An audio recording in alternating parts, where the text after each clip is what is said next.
Welcome back to the 9th Lineal Justin and Tyler Movie Awards for 2022, and the top 10 best movies of 2022, the final video of the 2022 Movie Awards. Tyler, before we get started, on a level of 1 to 10, what's your sadness at right now? Pretty high. Pretty high. It's like, you know, at the end of the awards, it's highly anticipated, but it also kind of sucks. Because we got 6 more months. Because it's like a whole year of work. It's true. Like, I spend so much time writing notes through the year. Like, it's basically a novel by the time I'm done. Like, it's before true. I clean up all the notes and stuff, I have, like, a novel written. Like, really. Like, it's insane. We should hold on to that. We should be publishing these. I know. Every year, like was it Leonard Maltin that always did the cinema guides every year? Yeah. With Justin and Tyler movie guides. It's just our notes on all the movies from all throughout the year. Except it's just our opinion on them. It's not like the technical notes. All right, the top 10 best movies of 2022 are going to kick off. Tyler's going to start us off, which means I will have the final say of my number 1 best movie of the year. Tyler, get us started with your number 10. My number 10, I mean, you already mentioned it, but I'm going to say it starts off with a bang. Mm-hmm. The Unbearable Weight of Massive Talent. Aha. Nicolas Cage in the top 10. So, what a shock. This movie is insanely creative, insanely meta, insanely chaotic, insanely fun, and this is a few of the things that this movie has that make it great. You mentioned one, but Nick Cage arguing with himself, hitting himself, then kissing himself, and then saying, "Tell them that Nick Cage smooch is good." Nick Cage doing a musical number after a few drinks. Nick Cage crying over Paddington 2. Yep. Nick Cage yelling his name obnoxiously, and Nick Cage on LSD. Nicolas Cage. You said it. It's like, if you like Nicolas Cage, this is great. I mean, it's not as good as I had hoped. It was like, it's a 9 out of 10, only because like 8.5 felt too low for me. And I don't do like the 8.8 or anything anymore, so I was like, 9, you deserve a 9, you can get in there. Yep. That's it. If you're not convinced by that, then you're not going to be convinced. Right, and it's probably not the movie for you. Yeah, exactly. My number 10 best movie of 2022 is Doctor Strange in the Multiverse of Madness. So this is my second straight Marvel movie, because I just did Wakanda Forever as my number 11. So in terms of Doctor Strange, I like to subtitle it Doctor Strange and Your Mom. MOM, Multiverse of Madness. Guy's almost 40 years old. Exactly. Still knocking him out of the park. It's true. This did start my... I had a weird moment with the Marvel movies, like maybe late last year or early this year, where I was just like, I hate that I feel like I need to do a research paper to figure out what's going on in this whatever, and I was like, I put right in my review, I hope you watched WandaVision, and then I was like, a lot of people watched WandaVision, like, come on, man. So and I do kind of still feel that way, that like there's just so much that you have to consume in order to stay up to speed with everything that's going on in the MCU, and I think that can be like an accessibility barrier if you just want to go watch the movies. Now, I love Benedict Cumberbatch as this character. Like, he does so well and has made this character his own. And there was one moment in this where I was like, kudos to the nod of, hey, in an alternate universe, both the X-Men and Fantastic Four are in the MCU. Isn't that fun? So I enjoyed that just as a kind of like, that popped me real good. I'm kind of playing off of something that you said a little bit earlier. I enjoy a darker MCU, and this is a movement towards that. Yeah. Like, this is darker than a lot of the other MCU, so I enjoy the darker MCU. There's certain elements, there's a lot of certain elements of that here. There felt like there was real stakes in this movie. A lot of that has to do with, like, you know, the Wanda and the kids and everything like that. So felt like there was stakes. The film looks incredible. I really loved America is a great debut character, one of the best debut characters of the year. So look, I really enjoyed Doctor Strange, and it was a little bit stronger than Black Panther. So that's why it's number 10. Yeah, America's one of the few new characters that is really good, and I hope they do a lot with. My number 9 is Triple R. Wow. First time India gets on the top 30, I think, for any of us. And it's in the top 10. And it's in the top 10. This movie is wonderful. So when I heard of it, I thought, because I think it's 3 hours, although I could be wrong. I'm pretty sure it's like at least 3 hours. This is 3 hours done well. So I was like, well, you know, I might have a hard time with this, so I'll just watch it over a couple nights. Because this year I started, like, starting movies, and I might take 2 nights to watch it. Which some people are like, ooh, how can you do that? I'm like, I don't know, I just do. It still took me 2 nights because I got tired, because I started watching it, like, I don't know, probably 8 or 9. But I couldn't wait to finish it. I was what surprised me the most was how invested I was in the characters. Like, this basically revolves around the 2 guys who are on opposite ends. Yeah. And they end up, they become friends, because one guy's essentially, like, undercover. And they become really good friends, but then it's like, oh no, oh no, this guy's been undercover, and now you guys are enemies, but then they're friends again. And it's like, yay, they're friends again. The action is so over the top. Actually, no, sorry. Everything is so over the top in this movie. It's so melodramatic. Who cares? It's so good, though. The action is insane. There's, like, it's best cinematic beatdown I consider, because there's a part where the one guy frees the other guy, and he has him, like, he's, like, hurt or something, so he has him up like this, like his legs, you know? Yeah. And he's, like, running around, and they're fighting that way and stuff, and like, man, this is just a lot of fun. What a debut for the nation. Even the music is great. And I don't like musicals. I think I said this in a previous video, where it's part of the reason why I don't watch, like, a lot of Bollywood. I know Tollywood, whatever stuff is, like, I don't have that same affinity for musical numbers, especially in the middle of, like, an action movie or what have you. But even those were, like, super good, and I like watching them dancing and singing, and I was like, okay. I was like, this movie's great. This is such a wonderful movie, and it also made me a fan of Aaliyah Bhatt, who was, like, second in my Best Actress, even though her part was pretty small, because the movie wasn't really about her. Right. But I was like, ooh, who's that? So I'm going to start paying more attention to movies, like Indian movies, I guess, because there's some really good ones. And I knew that there was. I just never really watched them. Hadn't really taken the time. Yeah. That's good. And a movie like that's going to change a lot of minds. Yeah, because it is. clearly, Yes, it will. It's gotten a lot of attention. Yeah, it has. So, Awesome. and it's well deserved. My number 9, best movie of 2022, brings to an end the gatekeeping that I was talking about, which is basically my top 10 was kind of being gatekept by the Marvel movies. Okay. All right. So it's either, do I like this more than the Marvel movies? Do I like this not as much as the Marvel movies? So my number 9 is Thor: Love and Thunder. Oh, right. I was like, what was Which what? one haven't we talked about? Yeah. Right. So, and it's funny because this movie, for the longest time, I considered this the least of the 3 for a long time. But over the course of the year, because there was stuff when I, like, came out of the viewing that I was like, there's little nitpicky things, and they keep kind of nagging at me, and it's kind of holding the whole presentation of it back. Sure. But over the year, those just kind of faded away, and I was like, Good. I had the most, of the 3 of them, I had the most fun watching Thor: Love and Thunder.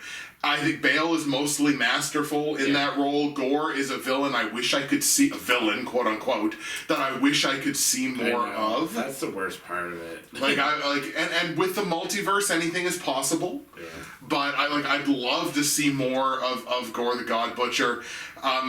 Valkyrie, I think, is one of the more compelling MCU side characters to me. I want to see more of Valkyrie, so there were so many elements of this, and again, Natalie Portman coming back for it, and their interplay between each other, and the interplay with the kids, and the great scenes, just the way this thing looks, the way that it feels, the comedy elements of it didn't wear out on me, even though I was kind of worried, and in a way, Thor kind of did, or not Thor, Zeus kind of did, and the way Zeus was portrayed, and I was kind of like, I don't know how I feel about this, and that was one of the things that was kind of nitpicking at me, but all in all, I think this, from, for most of the year thinking like, this is probably the less of the three, it becomes the one that was ranked the highest in my end year ranking. So that's my number 9, Thor: Love and Thunder. Oh, the end credit scenes as well, both of them. I feel they're pretty tantalizing. So I'm very looking forward to what the future of this holds. Well, I'm glad that the flaws kind of drifted away as the year went on. Yeah, that's great. I always like when someone really loves a superhero movie. Another classic Thor adventure. All right, so my number 8 is The Fallout. Yes. A cheater pick. A really good drama that I actually didn't know what it was about. Right. It's obviously I don't experience the school shooting, but it did help my viewing to be like, okay, I'm watching this movie. This girl goes to like the bathroom, I think, and then she hears shooting. And I'm like, oh, it's a school shooting, right? Like, okay, now I'm surprised. Yeah. Right? So it actually added to the experience to like not watch the trailer, just kind of watch it because people were saying it was pretty good. This is what drove Jenna Ortega into my life, into my brain, was this performance. She is so good in this movie. Like, she's dealing with some heavy stuff, and she makes friends with someone else also dealing with heavy stuff, someone quite different than her, and she like, because she's struggling, she does come off as kind of like a bit of a bitch at times, but then you kind of understand, but then she's sympathetic, and I said this before, but Ortega says everything with her eyes. Her eyes are so expressive. Right. That and it's just ended up being like a really good drama that afterwards I'm like, wow, I cared so much about her specifically, but just characters in general. But I cared so much about this movie that I'm glad that it held on. I'm glad it's top 10. I'm really happy it's top 10. Yeah. So yeah, number 8 is The Fallout. That's awesome. And actually, the short clip, basically, of that scene when she's in the bathroom and she's saying to the other girl, like, you don't have to wear makeup. Yeah. Right? And that's kind of the beginning of it. And I'm just like, is this a movie about Jenna Ortega flirting with girls? Like, is that what this movie's about? And then the shooting starts happening. Like, this is showing up on, like, YouTube shorts and Facebook reels and stuff like that. Just that portion of it. Okay. And that's what kind of was my introductory to this movie. Unfortunately, I didn't get an opportunity to watch it before the end of the year. Yeah, that's sad. But it doesn't surprise me that that this winds up being as high on your list as it was. And even just from that short clip, I was like, this is really interesting. It's a shame I didn't get around to it this year. But it's like, depending on how you want to group movies by genre, because I have one that could also be considered in this. This is, I'm going to say this is the best, like, drama of the year. Right. Well, there's another movie that could also be considered a drama later on, but maybe the best drama of the year. Oh, wow. My number 8 best movie of 2022 is Bullet Train. So that is comfortably inside the top 10, and I basically just kind of want to read, it's not my verbatim review, but it's the majority of my review. Do yourself a favor and give yourself to this because it's bonkers. Quick-witted dialogue, multiple intersecting storylines, cameos for days, all crafted by the ultra-stylish David Leitch.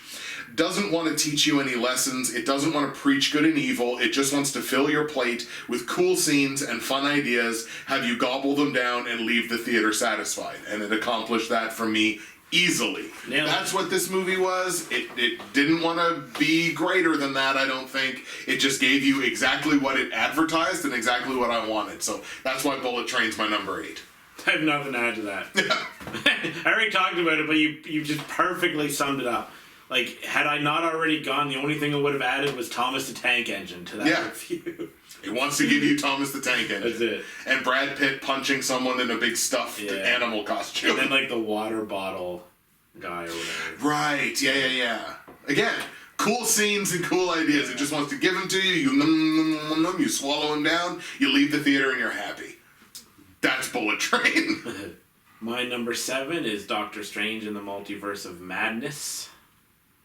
It's a great movie. Done. See ya.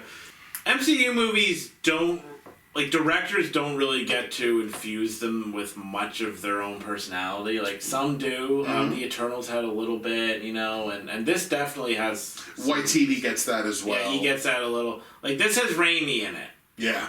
Right? It's not obviously not R-rated, but it has some Raimi. I like that there's, like, some body horror, like, maybe not body horror. Well, yeah, like, some of it's body horror, but, like, some really horror stuff. Of, like, splitting apart and, like, and it's like, I like that he managed to slip that in while also being, you know, good for the family. So I do like that it has some of his personality. I don't think you mentioned that, so that's... I'm trying to think of something you didn't mention. It started off good. It started off with action, which is nice. It was just like, boom, you're right into something going on. That was pretty cool. The Scarlet Witch is a great villain because we've had so many years of her, like, redeeming herself. Only to kind of slip back into being a villain. Yeah. And stuff, but she's like super powerful character and a legitimate threat. You got some cool cameos, basically, with, you know, we had Krasinski as Mr. Fantastic, even though I guess he's not going to be Mr. Fantastic, which kind of sucks. And I know some people hate how he was done to be like, oh, the smartest man in the universe gave away the weaknesses of these people and or whatever, of what, Black Bolt. And it's like, I'm not really that hard on that because he didn't really realize how powerful Scarlet Witch was, I guess. But people did go, but it's Reed Richards, he's so smart. It's like, okay, fine, whatever. I'm not thinking that hard about it. I'm like, it was cool. It's like, she just, you know, shuts his mouth and is like, what the hell? And then he blows himself up. Yeah, that's pretty much it. This is an amazing... Like, this is one of the superhero movies that I do feel is on par with, like, previous phases. The other ones I really, really like. I really like Thor, and I did like Black Panther. I guess I don't really, really like it. But this one is on par, I think. It's not the best, obviously, but I really liked it.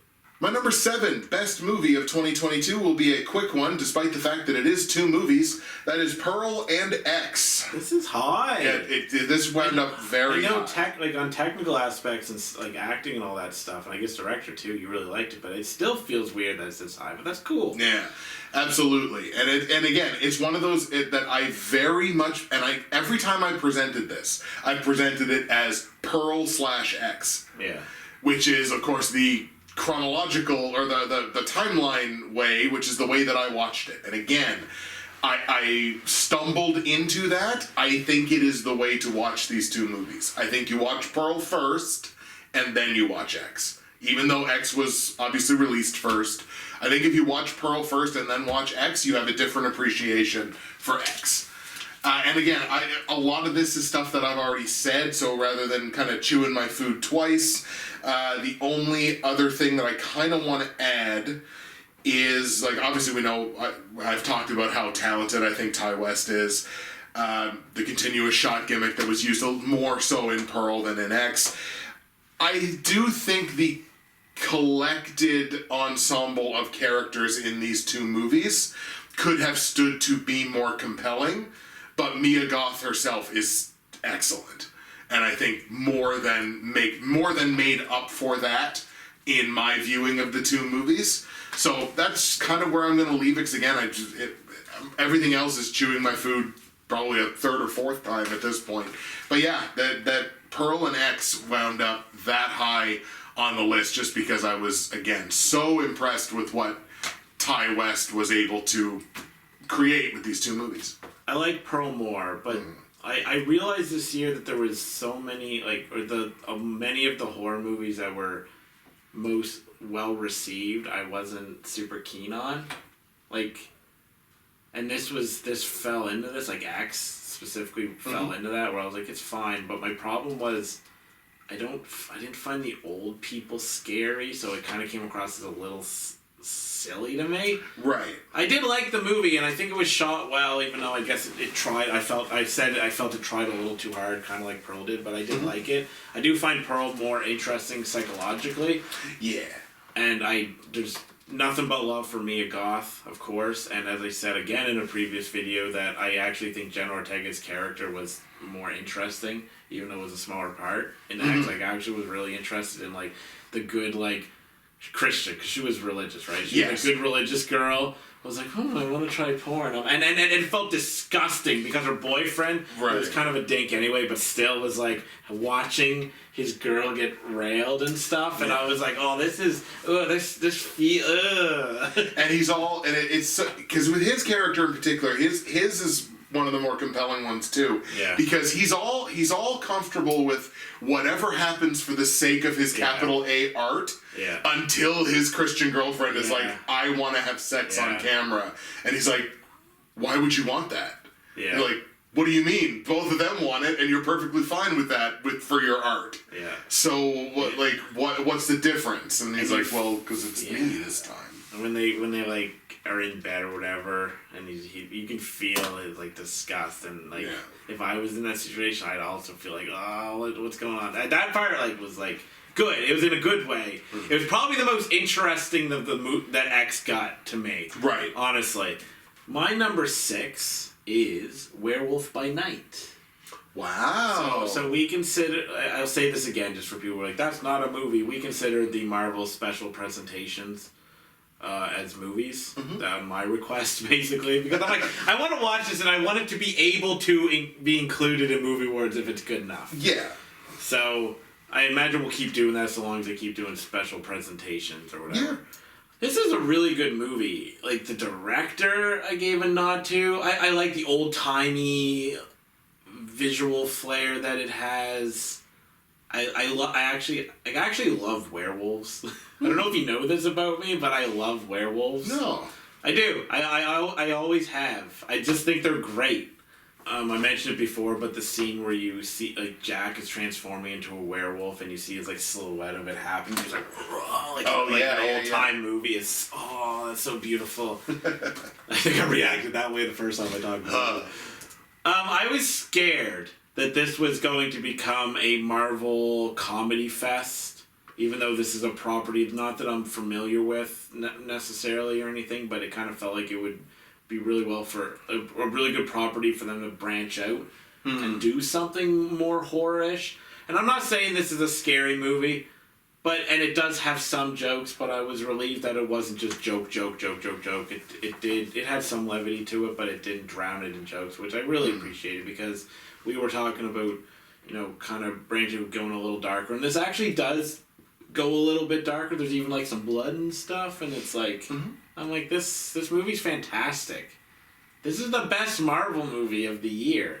I wonder if this could be one down the line that they could, like, does this have any relation to Blade, I wonder? Like, I still don't really know enough about how this ties into anything, if I'm being honest. But you could, I guess you could tie it into something like Blade, because it's like werewolves and vampires and all this other stuff. So it would make sense to kind of go in that part of Marvel. And the greatest Marvel character is Morbin time. Yeah. Can't wait. Show me more Morbius. That's your number 1 of the year. I should have predicted it. My number 6 best movie of 2022 is Morbius. My number 6 best movie of 2022 is The Banshees of Inisherin. So this, of course, Martin McDonagh, the story of two men in the dying days of their friendship. Performance-wise, what an incredible showing from both Colin Farrell and Brendan Gleeson. Just the core 4 in this movie, they're all so really, really, really good. And well, I'm even going to throw his donkey in there, too. They're all great. Yeah, they're all in there. Everyone gets a trophy. Again, there you go. And again, nobody, or very few directors, I think, could tell this story the way Martin McDonagh could. And this movie was uncomfortably relatable. Insofar as I think at certain points in all of our lives, we've been at least one of these characters, if not both. At some point, we've been Colm, who is like desperate to break out of the straitjacket of what has become his normal life. And at some point, we've all been Podrick as well, where we've been the person that's exceptionally comfortable in stillness and what they understand, and maybe they don't want for anything more than, maybe they can't want for anything more than that. And again, that's why it's such a beautifully juxtaposed story, and it's why somebody with the steady hand of a Martin McDonagh could be one of the few people who could tell this story and tell it properly. Obviously the setting plays so much into how much you can enjoy the aesthetic of this movie, and there was nothing about Banshees of Inisherin that I didn't love, and really this could have easily gone higher than this, but like we're getting down to real, you know what, cutting time, and boy, we're really coming down to the wire here. But it winds up being number 6 on my list, but I abjectly loved this movie. We could become either of those characters at any point in our lives. Like we constantly change, right? Like you want to break out, then maybe you do break out, but then you get in another rut where you're comfortable for a while, and then you get in a rut, and you're like, I want to break out again. Right. So it's very relatable. But you know the main reason it's relatable? This is like if we stopped being friends. One of us just one day is like, I'm tired of being your friend, and the other's like, so what? I'll see you tomorrow? Oh, like what? They were like, no. we're not doing the movie awards. What? It's true. Absolutely. It's totally us. My top 5 time.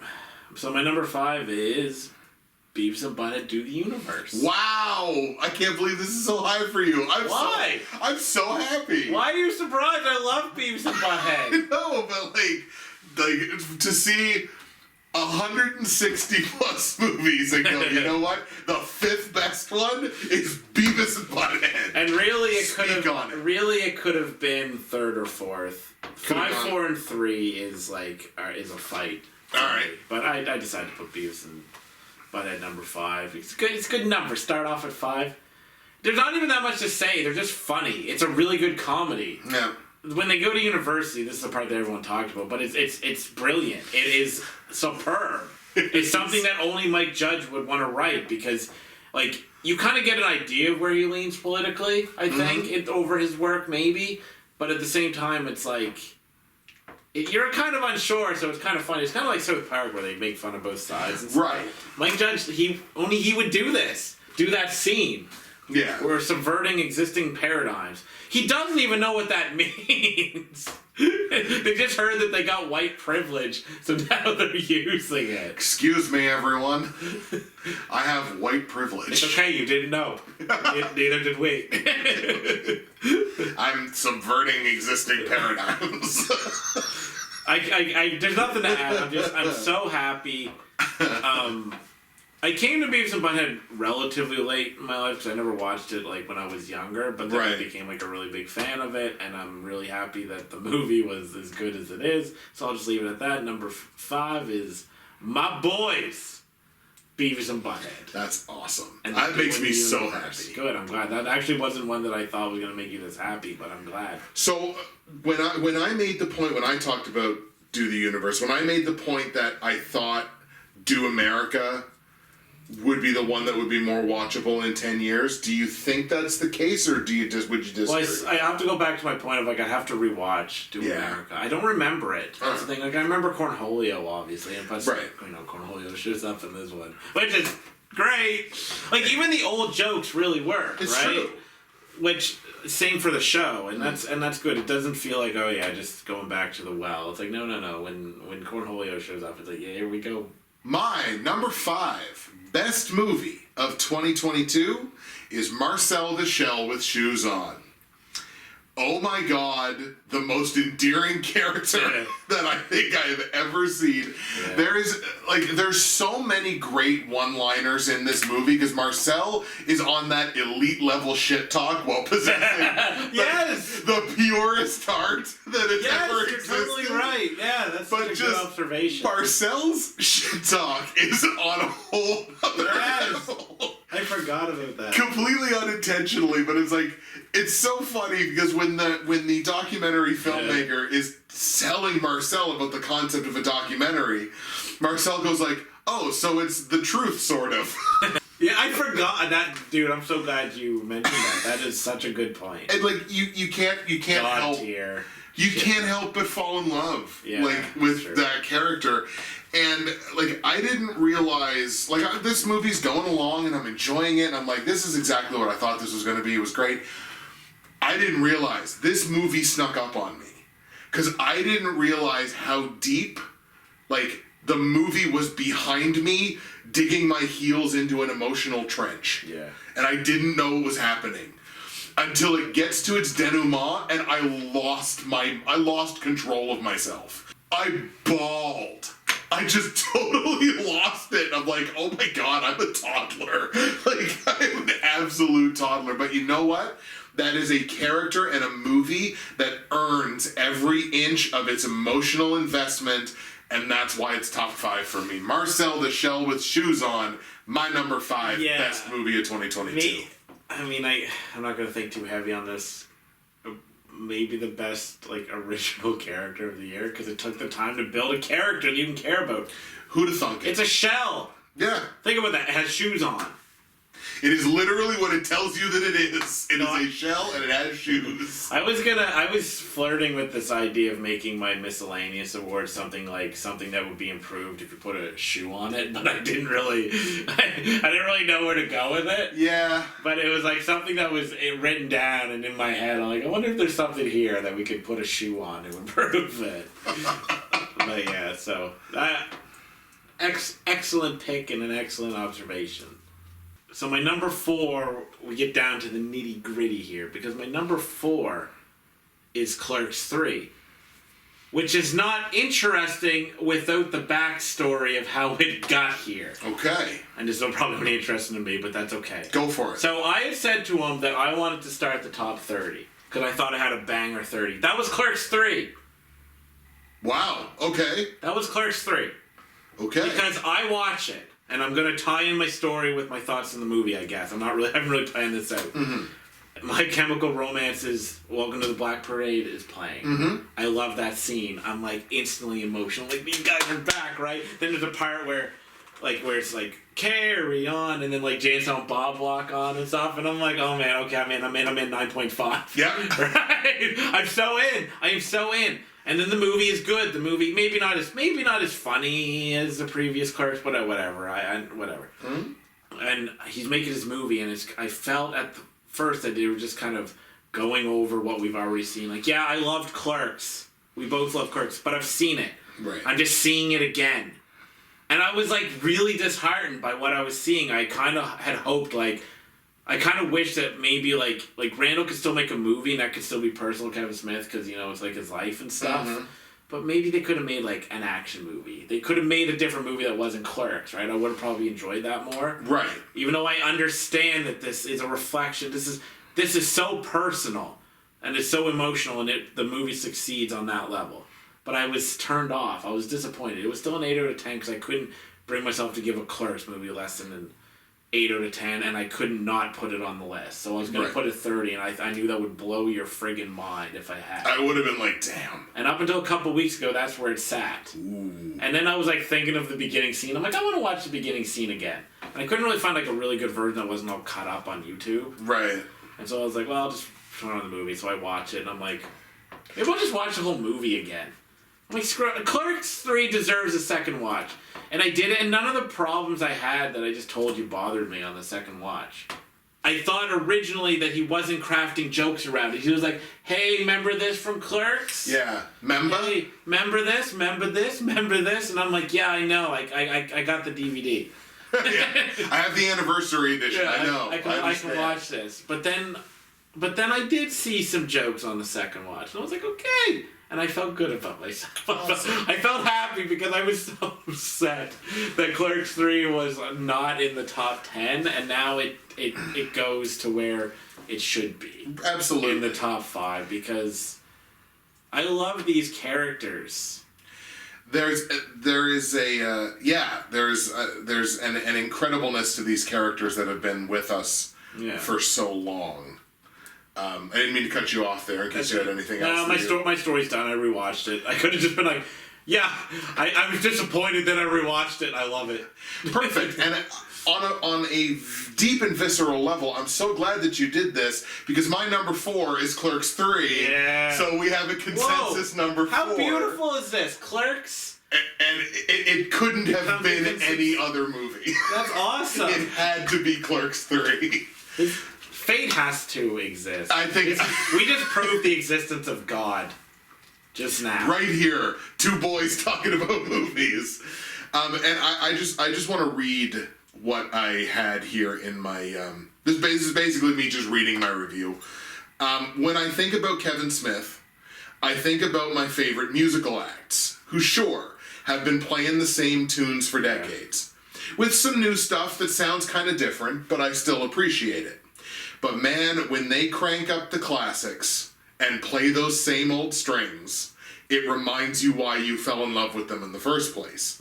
Allow me my fan card. I love this movie. I love this filmmaker and all of its and their flaws. And Trevor Fairman is once again a scene stealer. He steals every goddamn second of camera time that he has in that movie. So Clerks 2 rather. Clerks 2 is like an essentially special movie to me, and an essentially special movie to us. Yeah. And when I heard he was doing Clerks 3, I was concerned because I was like, boy, we're looking at like the 30 years basically since the first one, and it's like, boy, I don't know if this is gonna work again, man. Like, I'm like, and again, like you made a point. I don't know if it was on video or not, but like him kind of, you know, we can have sort of issues with some of the stuff that he's done since, but then like, oh, he's running back to familiar territory, and like all the criticisms that everyone else in the world makes towards him when he announces that he's gonna do stuff like this, and it's like, yeah, boy, you got those concerns, but then, oh man, when that movie was for you the second time, but man, when that movie was over, it was just like, oh, it worked. You got me again, Kev. Yeah. You got me again. I'm so pleased that I watched this the second time. Yes. I love this movie, and I was just thinking of, like, I was listening to you, but I was like thinking of some scenes that were getting to me. I felt so sad. Like when they're talking about Dante has the heart attack. Yes. And and it's explained to Randall about what he did to like get money for the movie, and like Randall's freaking out, like, I didn't know. Know. I'm like, and I'm like, and then watching the movie, you know, like, you're gonna watch the movie, and I'm just like, oh, this, like, so it's not as funny as Clerks 1. No. But it's a funny. Maybe you don't agree. I don't know about this, but Clerks 1, comedy first and foremost. Still has some emotion. It actually doesn't really even have that much emotion. But it's very easily the funniest. Clerks 2 was like a nice mixture. There was like some real emotional oomph to it. Mm-hmm. And this is like less comedic but more emotion.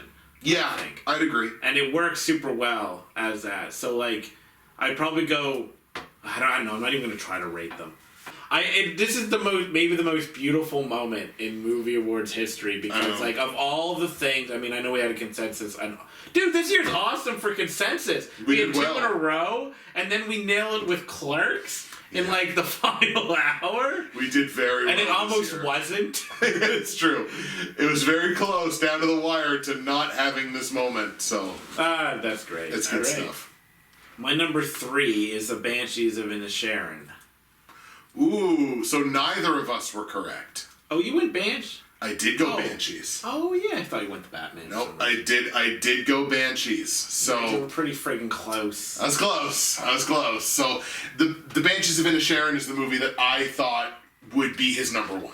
I'm sorry to break your heart after the Clerks. I know, like we had such a beautiful moment, you ruined it. That's what I do, all day. All right, speak on it. I don't have a lot to add because we've clobbered this, so I kind of just go over the greatest hits first. You know, directing, brilliant. Writing, brilliant. Actually, we're going to circle back. Actually, you know what? We're going to do this now. So, I was super excited because of the McDonald of it all, right? I saw the trailer for the first time before some movie, I can't remember what, and I thought, you know, this trailer doesn't really look that good. I was like, I'm not laughing. I'm like, oh no. I'm like, I'm so excited. I'm gonna watch it for sure. The second I knew that it was like hitting stream, and I was like, that's my day, right? Right. And here's the thing about, I guess, the McDonald's in general, but we'll keep it to Martin, is like, trailers don't do this movie justice. Because it's not punchline. That's not how they do black comedy. It's they slowly unveil the joke. It's like they reveal it like very slowly, and then like things that don't sound funny on paper end up being funny in context of the scene, and that's what they're good at. Like, so yeah, I'm not saying that some lines don't read funny. Like when you read them, it's like, oh yeah, some lines are like, okay, that's pretty funny, but mostly it's like you got to hear them. You got to hear them, and that's really the only other thing That's the only thing I can really add to what we've already said, except for, like, I said that The Fallout is, like, the best drama. I don't know if you consider this a drama. I just kind of go with black comedy or black dramedy. Yeah. I don't know where you would like... If you consider it a drama, then this is technically the best drama, but I don't, so... This is a brilliant movie. Yeah. I think black dramedy is probably the most apt definition of it, because it's very much, it's not a comedy, it's black comedy, but it's the comedy and the drama, because again, I use 50-50 as the perfect example of this, where the perfect dramedy mix is when the comedy supplements the drama and the drama supplements the comedy, and I think that's probably the case in Banshees of Inisherin. So yeah, black dramedy would probably be the perfect way to describe it, I would think. And above all else, this is basically mastery on every level. Yes. My number 3 best movie of 2022 is Top Gun Maverick. Oh yeah, I forgot. He's sitting here going like, you only have 3 picks left, and I know... I know one of them, and Top Gun just completely slipped. Okay, alright. But I still don't know one of them. Yeah. So look, Top Gun Maverick, I've been talking about it since the minute that I got out of the theater, that this 36-year sequel to the 90-minute long gay joke has no right to be this good, but it is. It is this good on every single level. It's this good on performance, even though it relies on the old, like, oh, foreign threat has uranium, definitely not Russia trope. But look, the only thing that I could dare criticize this masterpiece for is... ending. No, it does rely very heavily on standing on the shoulders of its predecessor. I'm not too worried about the sanctity of Top Gun. So, you do whatever you want. And they did do whatever they wanted with this. And look, it was undeniable to me from basically the opening scenes of this movie. I'm like, I'm gonna love this. Because it feels just like the first one. And I am going to adore this. And I have from, like I said, the minute that this thing started. So, Top Gun Maverick's my number 3. I'm happy for you. I'm happy for the people. I respect this movie. I don't overly love it, as you know. Right. What I will add about Top Gun Maverick is there's plenty of corny bits in this movie, and even the corny bits of it are great. It's kind of part of the charm, I guess. It is. Okay, so my number 2 is The Batman. Ooh. Yeah. Ooh. Soak it in, bitch. Ooh. Wait, what? Okay.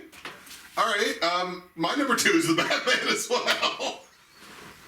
Well, say it. Soak it in, bitch. Soak it in, bitch. A consensus? A double turn super swerve? What is happening? It is official. Vince Russo is booking movie awards. Wow. What is going on? Okay. Let's talk about Batman. I don't wanna. Okay. I'm scared. All right. We've talked about this to death. This is gonna sound like I'm very unenthused by my pick, but I gotta tell you, I will watch this movie in future years. Yes. I will get on that superhero mood and I will watch this, okay? I know I will, and most movies that I watch in any given year, I will not do that. Once the year's over, Right, it's gone. It's gone, right? This is also masterful. I've talked about everything. The GOAT soundtrack. I do like the performances even if I don't absolutely love them. The story is fantastic. Again, the GOAT soundtrack. The GOAT soundtrack. Did I mention the GOAT soundtrack? The directing. The GOAT directing. No, maybe not of all time. But like among superheroes, we're talking like... Yeah. Maybe. Way up there. Like, this is better directed than the Nolan Batman movies, and I love the Nolan Batman movies. So that's, I'm just saying, I'm not trying to like start a fight, because that's all people do is fight over these. Oh, the Nolan's better. Oh, the Batman's better. It's like, guess what? I love both. I don't have to choose. Yeah, I ain't choosing. Oh yeah, and by the way, Batman versus Superman can also come over, and I'll just like all three. Just give him a big ol' hug. Yeah, come on, boy, you don't gotta fight. So I'm just going to leave this to you. Maybe you'll come up with some point that like I can bounce off, like and come up with something. But that's I don't know what else. We're both very confused right now. Again, I'll reiterate like my favorite part of our Pat's Batman, which is that he is still so uncomfortable with the concept of being Bruce Wayne. Yes. Because he's not the big, like, he's not the he's starting to become it towards the end. You can see he has more confidence in himself. I'm writing a note. Excellent. That's how serious I am about this. He's developing as the movie is going. We're watching it's like it's being filmed as we watch it. No, but he's developing and becoming a little more comfortable with being that billionaire philanthropist playboy version of Bruce Wayne, but it's just in its infancy, because again, year 2 Batman, right? So it's just in his infancy. He's finding his footing in that role and understanding kind of what he's going to become once he becomes like the Christian Bale version of Batman. But he's not there yet. He's the second year, and the detective elements of this, which I really, really appreciated, where you would get those lovely detective elements that weren't necessarily always there in the other movies, and I'm satisfyingly interested in this version of Batman and where this continues on from here. You make a salient point about being uncomfortable as Bruce Wayne, because this does something that not a lot of superhero movies, shows do, is like, you see so much of Batman. Yes. Because, like, it sounds silly, but the thing is, like, they don't wear their suits a lot. Especially in certain shows, they like, barely wear their suits. But this is, like, as the name implies, it's the Batman. Bruce is a great character, obviously. But as people always say, like, Bruce is the front, and Batman is the real, character. So I like that he actually is like walking around wearing his suit like most of the movie. You know. I'm kind of bummed that my number 1 came to you. I know, me too. Your number 1. Me too. But I'm still looking forward to hearing you talk about it with your passion. number 1's not coming to me. Ladies and gentlemen, we're calling an audible. I'm pretty sure I guessed. He's pretty sure that he guessed what it was, and I have no clue. Just in general. I am specifically about that. Yeah, exactly. I have no idea. I will say I am going to be super happy listening to him talk about his stuff. So, we're going to call an audible. I'm going to give my number 1, and then he's going to give his, because I have no clue. So, wow, this is number 1 for you. My number 1 best movie of 2022 is Morbius. You know what would be insane is if it's not what I'm thinking. I was like, how did this movie drop off the top 30? But anyway, go on. Is Poupelle of Chimneytown. The little animated movie that could. Fuck, man. That I wasn't even gonna go see, and I happened to be in the right place at the right time. The only theater in our entire province playing this movie.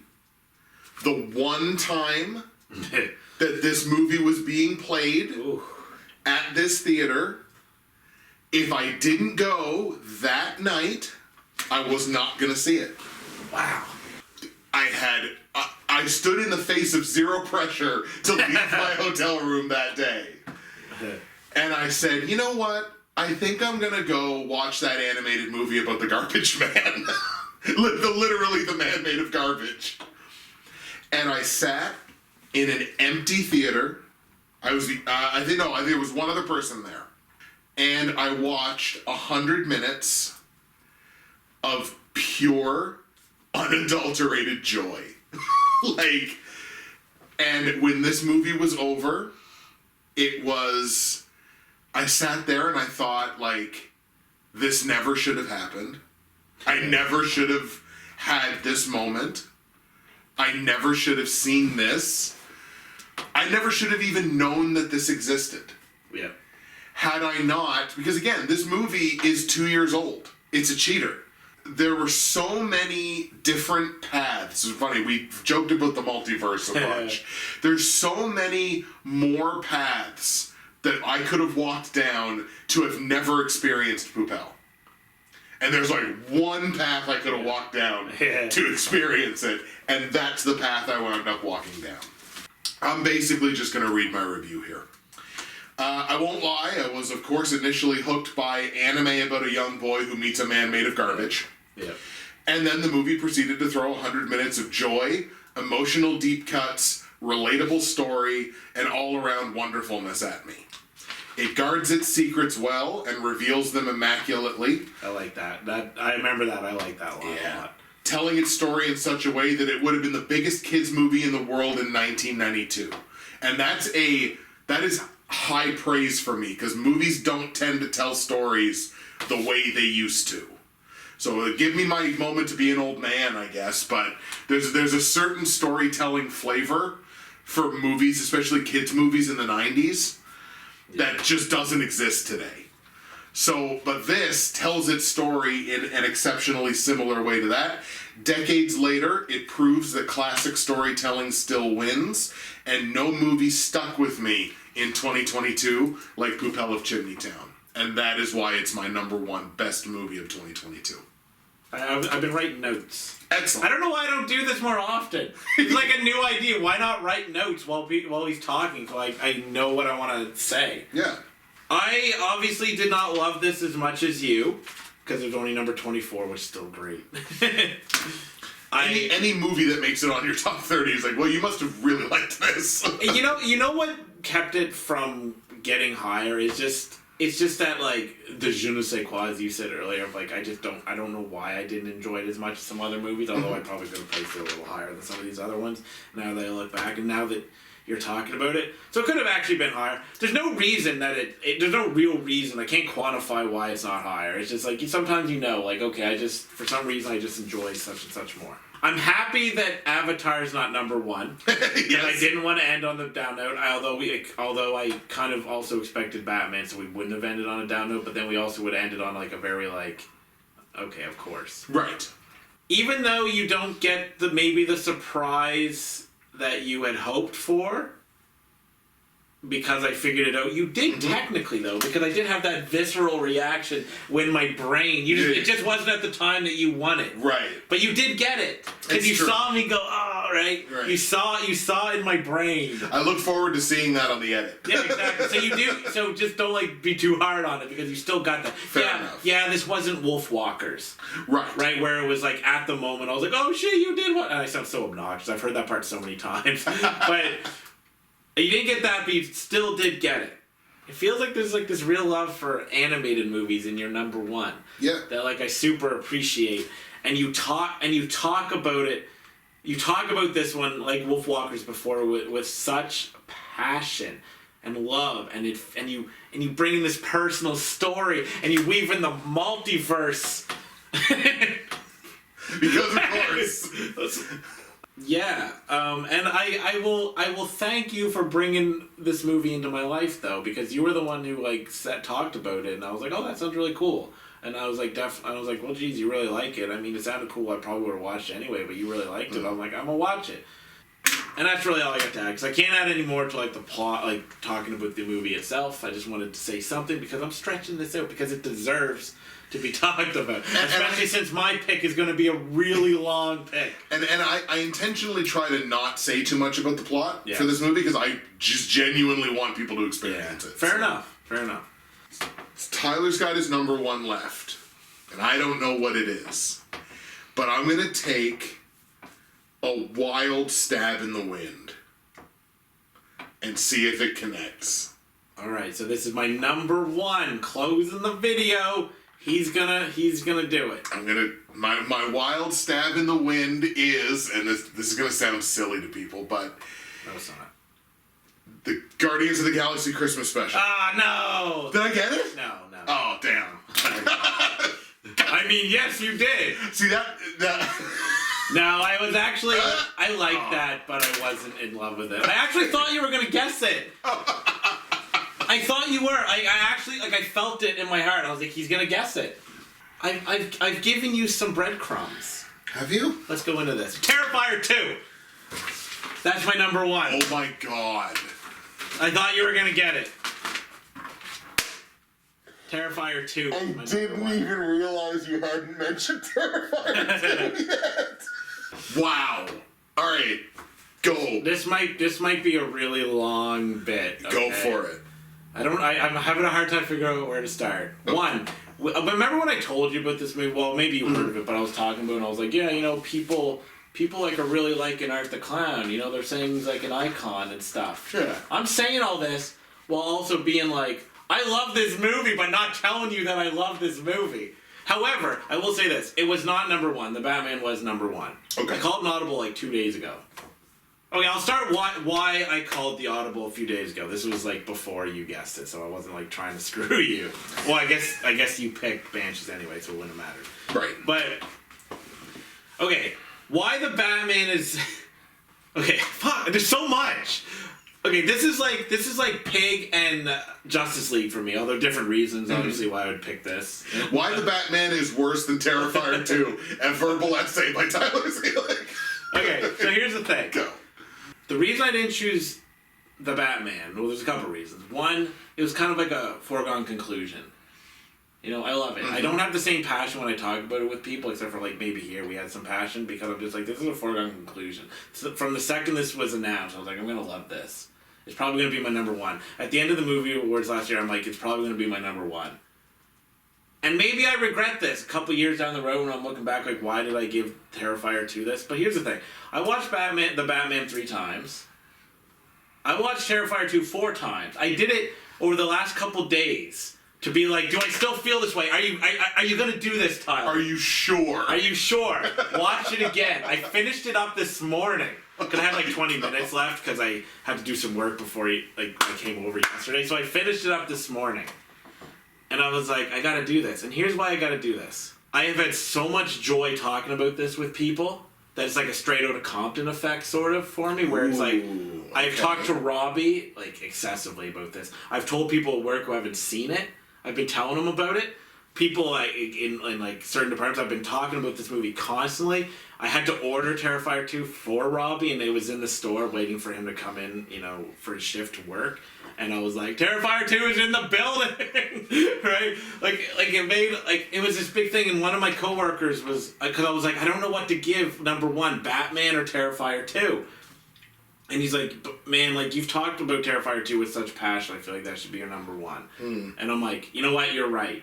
I saw this online, like a poster, and I was like, oh, good, a crappy clown movie. I'd never heard of Terrifier 1. Disclaimer. Right. Never heard of it. I skipped it. I was like, nah, whatever. This movie probably sucks. I ain't gonna watch this. And then stuff started coming out of like people are vomiting and passing out during this. I'm like, well, like that's cool. I'm like, oh, okay, so why is that? Oh, okay, it's very gory. I'm like, that's cool. Yeah, I'm like, that's fine. Like, it sucks for the people who actually pass out and stuff. But right. I'm like, yeah, this is good marketing, although they didn't do it intentionally. I'm like, and then I'm looking like 2.5 hour movie. I'm like, nah, I'm not gonna watch this. I already watched The Sadness earlier in the year, and I didn't like it. I'm just not a gore guy. It's not a selling point. Certain gore, like cheesy gore, like a samurai movie where the hand gets cut off, is like, nah, like I like that, but I don't like realistic type gore, like excessively. I told Robbie, I'm like, dude, this is like a slasher flick. Maybe you'll really like it. And he's like, oh, maybe I'll watch it. So he watches it.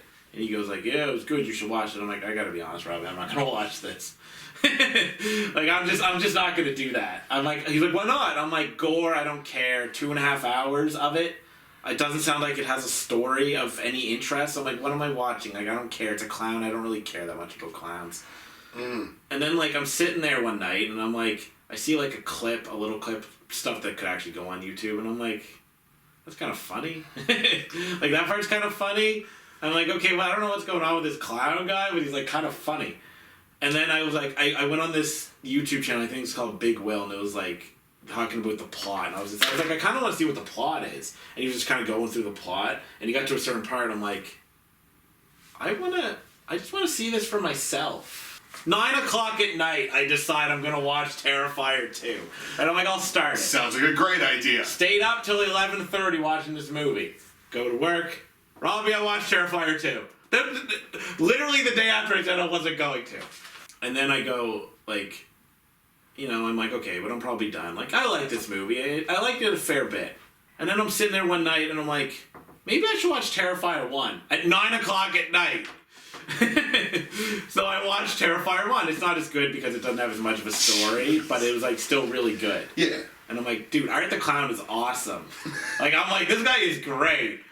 And then I'm like, I'm sitting there, and I'm like, I watched Terrifier 2 again at some point, and then I'm like, well, now what? And then I'm like, maybe I'll watch the Terrifier short film from, like, I don't know, 2010 or something. I don't know what year it was. I watched that. I'm like, that's pretty good. It's obviously very low budget, but I'm like, I can see the promise here. And I'm like, okay. And then I'm like, maybe I'll watch All Hallows Eve, which is, like, a series of, like, short films, which kind of has Art the Clown. And this one wasn't as good, but there was, like, it did have the original Terrifier short film in it, which was probably the best part, and kind of tied it all together. It's not great. It wouldn't be my introduction. I wouldn't be like, watch this first. I'd be like, just start at the first feature-length Terrifier. At this point, how many hours have I put into Art the Clown? I've watched the franchise, right, in a series of a few weeks. Right. And I love it. So that was, like, my story. Maybe that's boring. Maybe that all gets cut out. But it was, like, became this thing of, like, 9 o'clock at night. It's time to watch Terrifier 2. To the point that, like, the last time I watched it a couple days ago, it was at 9 o'clock at night. I was, like, reading, and I'm like, maybe I should watch Terrifier 2. It's the Terrifier hour. Yeah. And look, okay, now we'll get into the movie. This is a horror comedy. Alright? The first one's actually scarier. Mm-hmm. This is a horror comedy, and what's great about it is, like, you laugh at Art the Clown when he's, like, kind of being silly, or even his, like, mannerisms and stuff. Right. And you kind of laugh a little bit. Like, there's the scene where he's in the costume shop, and Sienna's, like, buying her wings for her costume and stuff, and he's, like, basically, like, stalking her, sort of. He's just kind of whatever. And, like, she's like, oh, no, like, she's, like, creeped out, and she's, like, she's like, oh no, I can't pay for this. My purse is downstairs where he just was. And it, like, as soon as she said that, just out of the blue, jump scare, boom, he slams it down on the counter and then walks away. And he goes over to this rack and starts, like, going with, like, the googly eyes and, like, this other thing. He's just like this. And then he has, like, he's like, one of those things where, like, what's that called? Oh, the slide whistle? Yeah, that thing. Yeah. So he has one of them, and he's, like, fucking around, and the guy's like, hey, if you break that, you buy. He's like, right? And then he finds the horn. Right. And he gets the horn and he goes like this up to her. and stands and he goes like this. And she's like, don't do it. Because he doesn't know that it's him necessarily. Because, like, he was there a year before or whatever. Like, terrorizing people. So she thought it might have just been a person in the costume. And then he goes, right? Anyway, I could go through all these scenes, but it really just comes down to, like, you see that kind of stuff and you laugh. Right. And it's legitimately a good comedy. And then he messes people up and you're disgusted. You're horrified by the way this guy butchers people. Right. Like, he loves killing so much to the point that at the end of the first one, the cops were like, stop, and he kills himself. Right. And he shoots himself in the head, and the director said that, no, Art didn't know that he'd come back to life.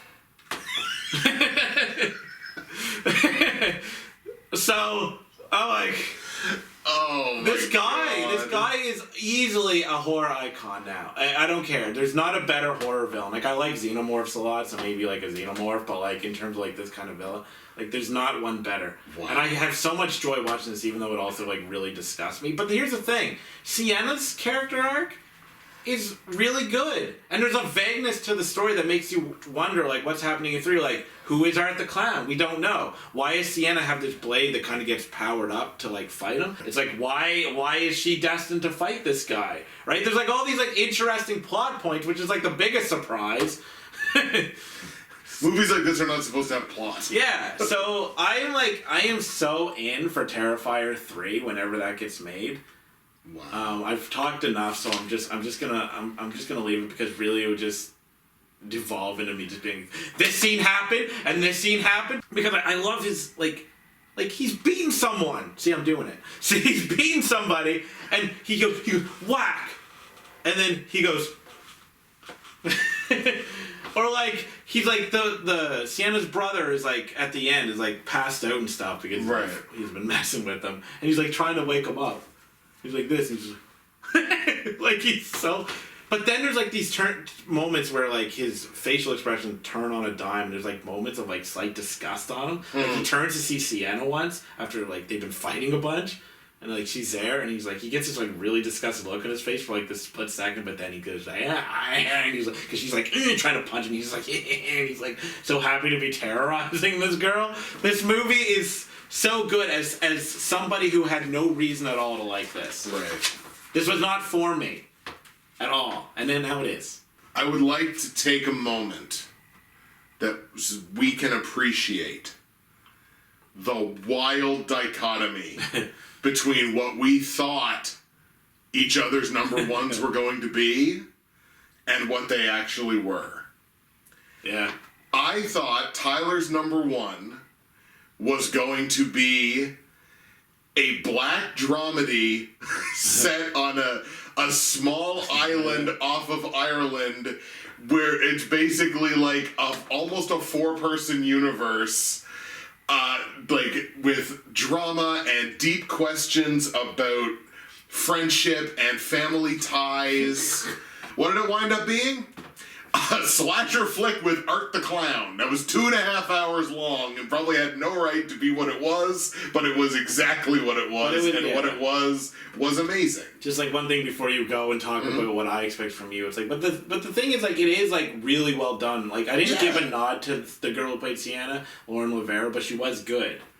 Like, there was some hokey acting, especially among her brother, I thought, but like it didn't matter, right? No. Like, okay, I'll just accept this. It doesn't matter. So there was like a lot to chew on. Like, yeah, it's not this deep commentary on anything besides the fact that there's evil in the world. Right. But yeah, anyway, carry on.